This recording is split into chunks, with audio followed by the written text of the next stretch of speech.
This meeting is being recorded. In problem 1.3, we're going to take a look at the examples here for A, D, and E. So we're asked to draw Lewis structures for each of these compounds. So if you recall here, a Lewis structure is generated from a count of the valence electrons. So we know that carbon, there's 2 of them, and each carbon has 4, so that's 8. And then we have hydrogen. There's 6 of those, and they have 1 valence electron, so 6. So I need 14 valence electrons to be accounted for. So carbon, having 4, we'll place in our in the middle here. So we have 2 carbons, and then we'll start distributing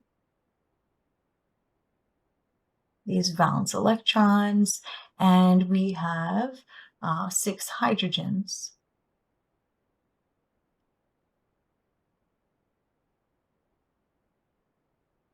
So each of the hydrogens has 1 valence electron. Each of the carbons has 4.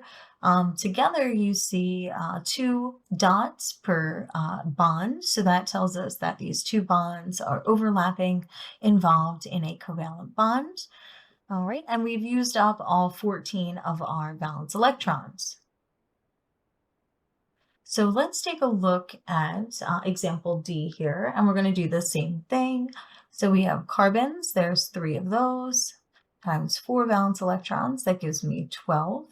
And then I have my hydrogens here, there's 8 times 1, so that's 8. So we're going to add those together, we have 20 valence electrons here. So once again, carbon can form up to 4 bonds. It's tetravalent. So we're going to place our carbons in the middle. And we're doing Lewis structures here. So let's use dots between for each of these. So we have connected, right, each of our carbons.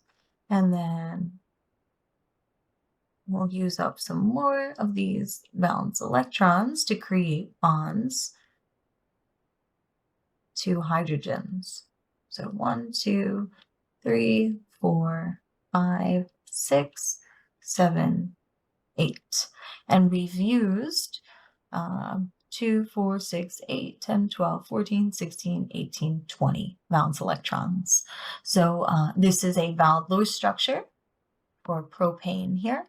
And then last, we'll take a look at the Lewis structure for methanol.